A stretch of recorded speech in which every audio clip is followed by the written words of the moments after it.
Hello, Doc. What's up, Chris? Good to see you. You're in a lockdown, huh? Yes, sir. Well, Not getting any better over here. welcome to the LA bubble. That's what it feels like. We're going to start with a tough one today, Doc. Charlie Widows, tough one today. All right, Charlie. Hey, Doc. Obviously, Kawhi just arrived, which is very exciting. But as you look ahead to the next 3 months, how important is the depth of this team going to be? Well, it's going to be vital. It's why we built the team the way we did. You obviously need your stars to win. I don't think it's going to be a team that wins starless. Having said that, you need a ton of role players.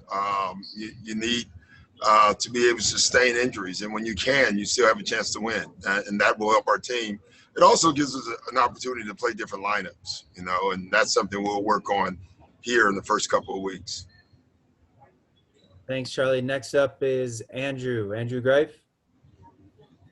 Hey, Doc, the other day you mentioned that this team is so much healthier than it was right now, that during the previous season, how that made things different for you as a group. In terms of Kawhi, does that mean you're going to still have limitations on him in terms of minutes played or the back-to-back? I don't know that yet, Andrew, but no limits.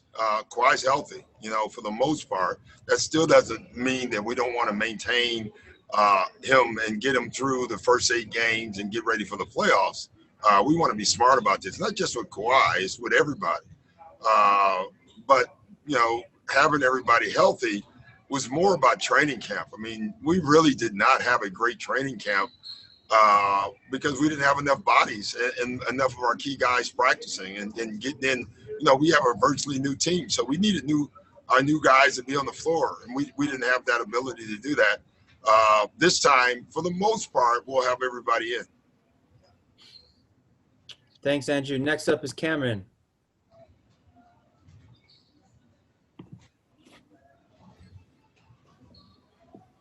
Hey, Coach, how's it going? I'm great. How are you? I'm fantastic. Thanks for asking. Hey, Coach, how much fraternizing with opponents do you expect to be going on out there, and do you welcome that? I don't even care one way or the other. Listen, we're in a bubble together. I'm sure there's guys who have made friends from other teams, from AU. There's just friendships that have happened throughout this league, and no coach is going to stand in the way of that. But once the games start, it's all business. And as long as our guys are able to maintain that, then it's all good. Dan Wokey. You there, Dan?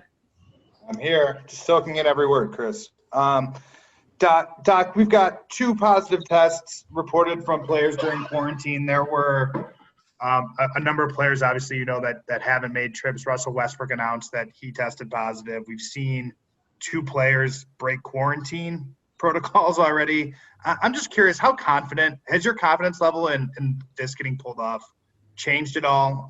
Especially as you see things. It's probably grown, if anything. I mean, interesting. Right now, look outside the bubble. What's going on?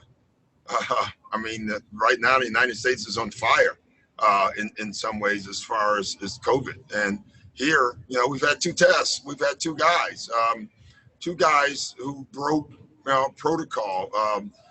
One I know that was a mistake, and the other one just happened. So I'm very, very happy with what's gone on so far. Does that mean we're going to be able to pull this off? I don't think anybody knows that, Dan, yet. But the guys that are hearing overall, not a lot of complaining going on.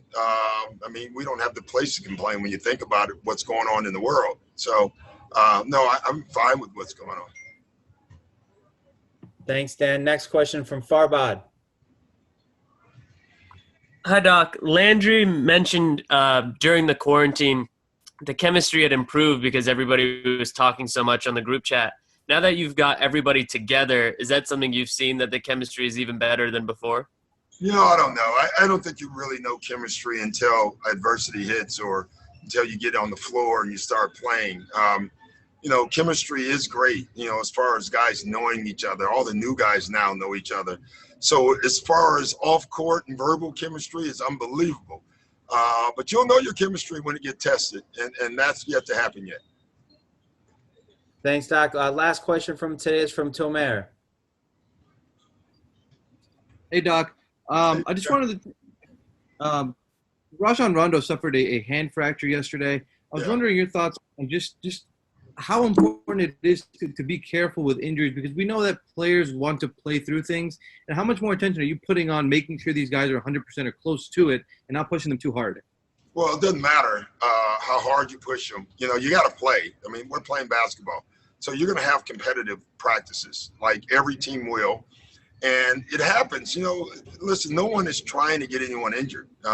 I guarantee you whatever the Lakers were doing was not an injury. Say, hey, let's get someone injured.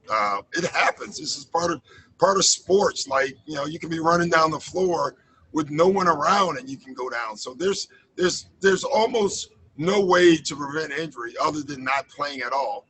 And if you did that, you're not going to win. So, you know, listen, every time we have a practice, we're worried about it. We all are. The whole league is. That's just the way it is.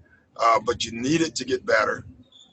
You know, I would say time of practice, you know, that's something we do monitor. We don't want to go, you know, 3 hours of all running. That makes no sense to us. But it's hard to prevent injuries, especially fluke injuries like that. Great, Doc. Well, thank you. Have a good practice today. We'll talk to you tomorrow. All right. Take care, guys.